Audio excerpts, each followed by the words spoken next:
the health issues. Do you look at the next 7 weeks or so as this might be a new season for us, and maybe we can make a push on a couple of things? Well, I mean, I'm excited about the acquisitions and the guys were getting healthy, but you know me, I'm going to look at it each and every week and truly take it one step at a time. Each championship opportunity is different, and but watching the game last night, there were a lot of things certainly to be excited about. You know, the way the defense, you know, played, the just general play style, the way they affected the quarterback. It was great to get some snaps for Vaughn. Thought Kalen Carson played terrific. Really, you know, proud of him and his journey and what he's had to do. And it was good to see Demo out there running around. And then, of course, you know, what Quinnen adds to the inside of the pocket, but also from a leadership standpoint, just the type of man he is very exciting. Of the Jets win and this one with kind of blowouts, would you say this was more of a complete game than that one? Yeah, I think, you know, there's things you take from both games, you know, that were highlights and things. Again, I think the time of possession in this game was important. It's something we wanted to do. We wanted to possess the ball, and you know, defense created some really good 3-and-outs. I thought the fourth quarter was a fun quarter because, you know, we were able to, you know, get the safety and then run a bunch of time off the clock to kind of put the game away. I thought that was really, really good. But all in all, I thought it was you know, really complimentary football, what it should be. Couple of questions. Clarence Hill, DLLS Cowboys, and how you doing? I was confused because I thought you weren't going to say who you were, but you're good. Yeah, go. I'm doing great. I'm doing great. I'm a little tired. But it's okay. Okay. We're all tired together. So that's right. Speaking of tired eyes. Oh, tired eyes. Yeah. Speaking of tired eyes. Yeah. A few media members, fans, it seemed like the players didn't know what the hell was going on that onside kick punt. Yeah. Was there confusion on the sideline as well? There was. Yeah, there was. That's one of the things we actually talked about this morning. We got to clean up. It took us a minute. I was begging Brad Allen for a little bit more time. I was like, hey, Brad, they just told us this. And but I got to say, I've never seen that. And so we're getting comfortable with it, but it's something that definitely it caught us off guard a little bit. Just in how it transpired, could they have caught the ball even though it didn't go 10 yards? Because Pickens caught a fair catch but let it bounce. I mean, could they have really just caught it as an onside? Yeah, again, it's a unique thing. I think the best thing there is for us to call the fair catch and catch it in the air. And I haven't talked to GP about it, but yeah, that's the best way to handle it. But literally, it was right in front of me, and I got caught looking at it. It was like I didn't think it was ever going to come down. Right. But that's the way it was supposed to play out, but we need to definitely make some adjustments to make sure we're ready for that in the future. Let it bounce, and it's anybody's ball. Yeah. So it doesn't matter how far it goes. Correct. Is there anything there are people that are not beating a team with a winning record? Is that important? You have a stretch now of 3 games with teams with winning records. Really want to build on what you have. You have to jump over a hurdle you haven't jumped this year. Yeah, I mean, I think all teams in this league are good. I think, you know, you look at, you know, Vegas and you know, they've had teams on the ropes, and you know, they're a good football team. And again, I think each team is different, each game is different, and you know, there's injuries factor into different things. But you know, I don't get caught up in records just because, again, you can't predict how things are gonna play. And if you would have told me Kansas City was sitting with the record that they have, does that mean they're not a good football team? No. Does that mean that, you know, that Vegas isn't a good football team? No. It means they haven't found a way to win. And so we found a way to win yesterday, which is great, and that's what we have to continue to do. And the only way to do that is to win. And that's why I think that getting that victory coming off the 2-week layoff was important for us.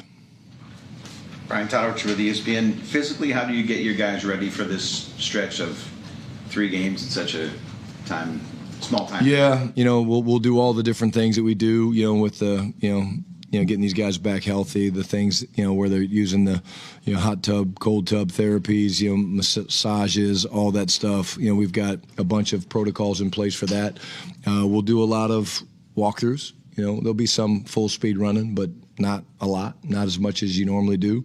So the meetings have to be really, really good. The walkthroughs have to be really, really good, because right now we're in a position that we have to get their bodies back, but we also have to get our mental, you know, our minds right to play the game and to play well. And I talked a little bit last night and through the week about, I thought we did a good job of having a very tight plan.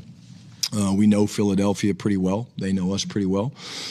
So we'll have a tight plan, but maybe a few more wrinkles just because we know them. Whereas Vegas, it was the first time we were playing them, and didn't have a great feel for exactly what they wanted to be necessarily on defense against our offense. So biggest thing is just maximize everything we do. I was real big last week on take one thing at a time. There was a lot of distractions, a lot of things going on, and I want our guys to focus on the next meeting, the next workout, the next practice, the next meeting. And I thought they did a good job of that. A young team, does it take a certain amount of maturity to be able to realize you might not get all of the on-field stuff you would normally get, and make sure you're still doing everything to be ready for Sunday? Yeah, and I do think, Todd, that's where a lot of the veteran leadership guys, I mean, anyone in this locker room that's been here knows what this schedule kind of feels like. It's what we're used to in terms of, you play a game and not necessarily a Monday game into, Sunday, then a Thursday, and then another Thursday. That's a little bit unique. But again, the veteran leaderships and the guys that have been here are instrumental in also carrying that message to the young guys. One of the things Parcells used to say his job was to provide perspective to his team and where they are and where they need to be.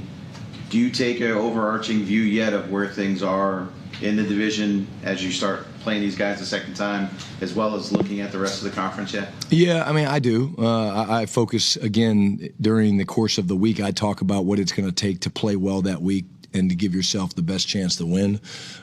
Strange things happen. We all play each other down the line, meaning division games. We play, Minnesota. We play teams that are going to be potentially in the race for the playoffs. And, but again, I don't get caught up in, hey, now guys, hey, we have to win and we have to get to this many wins or that many wins. I just don't believe in that. I think you kind of take your eye off the prize. And my belief, not saying I'm right, is that, your focus is best served in the moment. And that's what I believe, and that's how we'll move forward. Nick Harris, Forward Star Telegram. Dak was talking yesterday about Ryan Flanoy and how consistent he's been since he's entered the building, and it's why he's had these opportunities. Just from your perspective of Ryan Flanoy just continuing to ascend on the depth chart, how has he continued to impress you guys? Yeah, Rye is a small school guy that, we saw the talent, we saw the strength, the body control, the ability to run after the catch. But again, Nick, it's his work ethic, man. I mean, this guy's learned every position. You can put him at X, F, Y, Z, doesn't matter. He can play them all at a high level. That's a lot of confidence that gives Dak and the coaching staff when we're putting together the plan and different personnel groupings and how we want to use people. But again, I think he's proven to himself that he belongs at this level. Sometimes it takes guys from a small school to actually go out there and to play well and to do it. But he's playing with a ton of confidence right now, and you saw it on the touchdown. It was an excellent route, and he's just so strong, man. People don't realize, if you haven't been up around Flo, just how strong he's built. Just his size, and that's why he's a tough match for a lot of these corners. And for CD and George, after that first drive, how have you seen them really embrace the accountability aspect, not just in the game, but in the facility today, just being able to take that on the chin? Yeah, I mean, the bottom line was, look, I talked to our guys all about accountability, not just, those two. And, again, we had great conversations and real conversations. And I think I said last night, at the end of the day, I love those guys, and the energy that they brought is real. But, they're not the only ones that we're going to hold accountable. I'm going to hold myself accountable when I make mistakes, and hold people accountable when they do great things, and that's just kind of the culture that we've built here. And so I think, those guys have shown how much they love this team, how much they love playing the game, and how much fun they have doing it, and doing it at a very, very high level. And that speaks volumes about them. Tommy Arsh, DallasCowboys.com. Those last couple games going into the bye, Dak was getting hit a lot. Last night, only sacked once. I think he's only hit 4 times. How'd you evaluate the way your offensive line played? Yeah, very good. They threw a lot of different things at us. I talked a little bit last night. Someone asked me about Max Crosby and what a great player he is, but I thought the offensive line played very good. Point Terrence Steele out. Thought he played very, very, very well. But I thought in general it was one of our better games up front from a run protection or a run game pass protection standpoint. And we always want to try to keep Dak, clean and upright, and I think that helps all quarterbacks. But again, I do think that we did a good job on both sides of the ball last night of owning the line of scrimmage. And then on the defensive side, Donovan Ezraku was a huge sacks production guy in Boston College, and what he's been able to do against the run has kind of been flourishing more this year than the sacks have. What did you see out of him back at his college tape as a run defender, and how have you seen that aspect of his game grow at the professional level? Yeah, Tommy, the ability to set the edge, number one, he's got great length, so he uses length, which is great, and then he's got a great ability to disengage. So if he sets the edge based on where the ball is going to go, he's got the ability to disengage, to go into the C gap or hold the edge. He uses length really well. He's really strong through his lower body, which allows him to control blocks against tight ends and tackles sometimes on the edge. And he's very, very, very football smart and very good feel for understanding the game. Football instincts, I think, are top notch, and that showed in the interview process with him, being around him. But I'm not surprised how well he's playing, really on all three downs. Scott. This is Scotty Dixon with the AP. Dak's made it clear that the numbers aren't a big thing to him, but I think you're probably aware that there's all kinds of milestones kind of floating around with him. There's a big one this week potentially with career passing yards. Tony's the franchise leader. He can take that. I just wondered your view on numbers like that. Should they be celebrated, commemorated, or are they just kind of something that doesn't matter when you compare it to wins? Well, as the head coach, I think you definitely have to, focus on the wins. I mean, I honestly did not even know that he was in position to break a record. You said this week? That shows you that I don't get caught up in the records. He's obviously not walking around talking to me about it because his focus is his football team. And again, if we do what we're capable of doing, I believe he will, achieve that milestone. But again, I know what he really wants, and it's not his name individually in the record books. It's his name, collectively with this group of young men, his teammates, his brothers, doing something much, much better than just having individual accolades. And having been around him a few years with him in the midst of those, how do you kind of look at where he is in this franchise, how important he's been to the franchise, and just more than him just as a player, just as a guy for this franchise? Yeah, I think he's invaluable in so many ways that he just, what value he adds to this team, from leadership, from accountability, from he holds himself more accountable than maybe anybody. He's the first to say, hey, I messed that up, I screwed this up, hey, I got to be better. You love that about, your leader and one of your best players. The confidence he exudes, the way he's, teaching and leading some of these young guys. A great example would be Ryan Flournoy. What he's done investing in Flo, I think is really cool, because they work a lot together after practice. They're always constantly talking. He's kind of built that with CD and George, but he realizes, okay, hey, Flo's a very talented young man, but he's still young and he's still learning the game, and Dak goes out of his way. And, we've had a few more player-led meetings the past 2 weeks, just kind of wanting these guys to be able to talk football a lot. Sometimes it's good for the coaches to get the hell out of the way and let these guys that have to go step in between the white lines and do things together. Do that. We've done that both on offense and defense, and Dak certainly is very involved running that, but I'm not in there. I stay out of there. But my feedback from talking to the guys who've been in there is it's great feedback, and they work out the kinks on certain things, which I think is invaluable for us in this game and moving forward. Yeah. Joe Hoyt, Dallas Morning News. You talked about Caitlin Carson's journey. He was the only guy that played 100% of snaps on defense last night. Obviously, he comes in as rookie, starts the season over, injuries, waits his turn this year. How difficult is that for a young corner? And then what did you see from him in terms of being able to step right in and kind of have that role?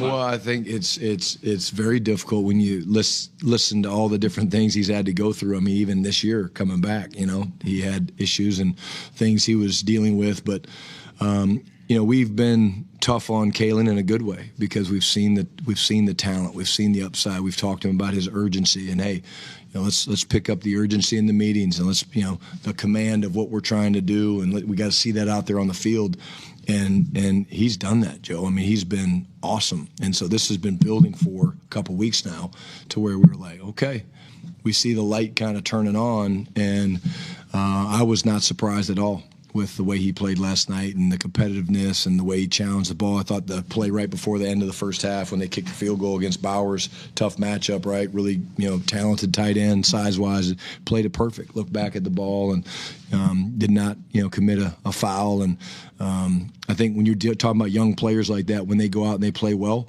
they have to stack it, right? And they have to go and they have to do it again. But don't forget, which you won't, don't forget what got you to play well. It was the urgency. It was the things that we were challenging him on that he's taken ownership of. And I think that's really cool. We've talked with Jerry a lot about George Pickens, his potential future here, and he's shown interest in potentially paying 2 receivers like that elite money. Just from your perspective, what do you think about George Pickens as a potential long-term guy here now that you've had him for 10 games? Yeah, sign me up. I mean, what do you say? Those two guys, I love their relationship, man. I love the firepower that they give us. That's, one of those games where, you never know which one it's going to be. Some games it's both of them. Some games it's one of them. Again, like I said, I just, I pinch myself at times because it's like you're talking about when you're Dak or you're the play caller, myself, you're like, okay, well, if we do this, well, which way do I throw it to? I like that matchup. Wow, that one's pretty good too. Like, that's real, and so, I'm very in favor of George having a long-term future with us here in Dallas. Brad Sham, Cowboys Radio 105.3 The Fan. Brian, given barring unforeseen complications, dangerous thing to say, how many more guys who are either on IR or the practice squad do you think you would like to find a way to get on the 53? Yeah, I think we're at 6 right now that we've done of our 8, so we have to be very selective of what we've done. But, again, there's a lot of really good names out there. And, again, you said it best. It's going to all depend on how these next couple weeks go, and hopefully we stay healthy. But if somebody breaks the chin strap and they're going to miss a little bit of time, you have to obviously make decisions to bolster your roster in that regard. But there's quite a few really good football players in that area. And we're watching them do their rehab, and they're busting their butts with Britt and trying to get back and get ready. And, we'll be ready to make those moves if we need to. Garrett Podell, CBS Sports. Hey, Brian. Dak, after last night's game, said, if we play like the way we played last night, we have the confidence that we could come out on top in any of these games. What do you feel like you guys have to do to kind of replicate that going forward, and what do you feel like clicked last night to allow you to play with that kind of overarching complementary football that Dak was talking about? Yeah, again, I think you watch us, we go 3 and out.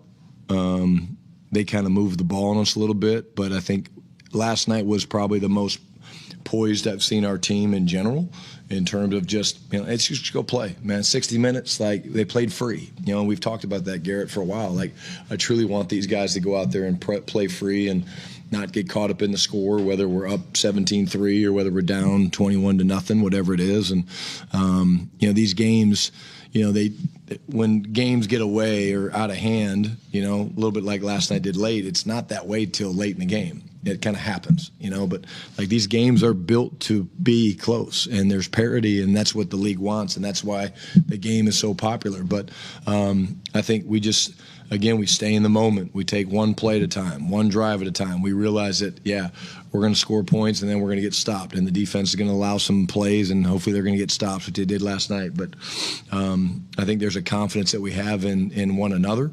There's a confidence we have that we can find ways to win games. But the biggest thing that we did last night is I thought we played our most consistent football game as all 3 phases, offense, defense, special teams. Was it perfect? Nope, absolutely not. A lot of things we looked at were like, I got to clean that up, got to tighten that up. But I use the word a lot in here because it's real. We were the most consistent, probably, game that we've played all season long. Nick. Tyler Guyton was not credited with the pressure for the first time in his career. How have you seen him really stack games over the course of the last few weeks? Yeah, trusting his technique, really doing a good job with his hands, his feet. It's a tough position to play, especially for a young player. And I think you're seeing Tyler right now have a lot of confidence in the fact that he can dictate the tempo of his sets to take control of rushers and things like that. But he's also doing a really good job in the run game of getting movement at the point of attack. And I think, the more he and, Tyler Smith play together, the better that will be. But, again, I see him growing in his approach to practice. I would say if you talk to me about, Tyler, certainly late last year, maybe even early this year, the practice tempo was good. That's good. But was it where it should be at elite level? And I'd say probably if you would have asked me that early in the season, I probably would have said no. He's figuring it out. And it takes these guys sometimes a while to figure it out, but that's what I know I'll be pushing with him is look at how confident you're playing because you're practicing well. So in your mind, you go up into game day and you're like, yeah, I've done this all week. I've had a good week of prep instead of, oh, hey, I didn't have a great week of prep. And I think that's important. The young guys who are the best practicers. Who are the best young practicers? Wow. Donovan Ezeraku jumps out at me as a really good practicer. Brevin Spawn Ford is a really good practice player. There's a lot more. Those are the first two that came to mind. Again, I'm going to mention Kalen Carson again. I think he's learning the urgency that it takes. Vaughn, you saw that yesterday. He plays the right way. He wants the matchup against George and CD and things like that. And, but as a whole, again, I say it all the time. Practice is what has to separate us from the rest of the league. And we have more and more guys, I think, that are buying into that. Got it. Would you say this stretch that you got coming up, next 3 and 15 days, that however you handle it, that will tell you a little bit about whether or not you can achieve your goals? Yeah, I think so. Yeah, I'm starting with this one. We're playing, a really good football team in Philly, and defending champs, and one of the teams I really respect. I respect the way they play, and they're very talented. They're well coached, and so we look forward to this matchup, and then play that one, and then play another team, a team that was matched up against them, last year in February. And again, we'll find out a lot about ourselves. But I'm the guy that wants to play the good teams. I want to play the good teams and find out where we truly are. And I do think that it's fair. The question's fair. We'll know a little bit more in the next, whatever it is, 12 days, 11 days, kind of where we stack up in the league. And I think we'll answer that question in a very positive way. The guy can get an award. I don't know what you're talking about. I mean, I kind of do. I don't know if he is. I'd give him an award. I mean, it was a pretty good acting job. Yeah. I don't know. Maybe. The other competition is going, try to unseat him for the. Yeah. I don't know. I don't know anything about that stuff, man. I'm on the sidelines. They're in between the white lines, man. I just call the plays, let them execute it. Todd. How to Overshown grade? You got 31 snaps. Was that kind of the plan going in, or was it related to how the game played out, where you guys didn't have to play him as much? No, that was kind of the number. We were right in the range, and I think he did a good job. He was moving fast out there.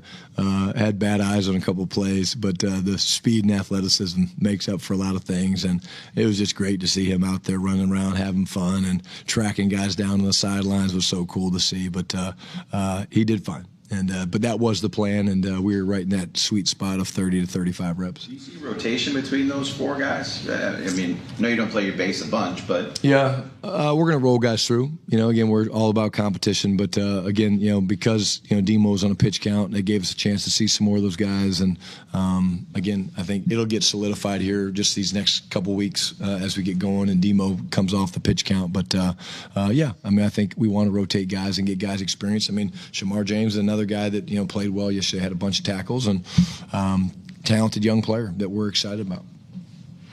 Patrick. Hey, Coach. Patrick Walker, DallasCowboys.com. It looked like you guys parted ways with Damone Clark, but obviously you guys acquired Logan Wilson, who acquitted himself very well yesterday in his debut. But can you talk about just what you're seeing with younger guys like Shamar James and Maris Leofau that makes you confident to be able to make a move like that? Yeah, well, first of all, I want to just really emphasize how much Damone means to me. What an incredible young man he is. In my conversation with Damone, I told him, I said, "Hey man, your career is just getting started. And sometimes change is good. I really do believe that. That's not bullshit. That's what I truly believe. And But again, I think you have to handle things the right way, and this gives Moan a chance to find a home and get excited. But we've put a lot of resources into the linebacker room. Obviously K9 and Logan, and then drafting Shamar and Justin Barron's another guy that we really feel good about. But I love the youth of our football team. I really do. I love the youth of our football team, and I love not just their talent, but how hungry they are to learn from the veterans and to lean in the Jadeveon Clowneys of the world and the CDs of the world and the Jake Fergusons of the world. I think that shows you that these guys are the right type of guys. They're humble. They don't come in thinking they have all the answers. They want to learn from the guys that have been there and done that, and that hopefully will help them speed up their process into becoming, winning starters at our level. Quick follow-up to that. Now that you guys do have an available seat on the 53, where is Perrion Winfrey in his recovery? Yeah, doing really good. Yeah, doing really well. And again, we'll see how things go, but I think that could be where you see that spot coming from. Good. Good. Everybody all right? Thanks, guys.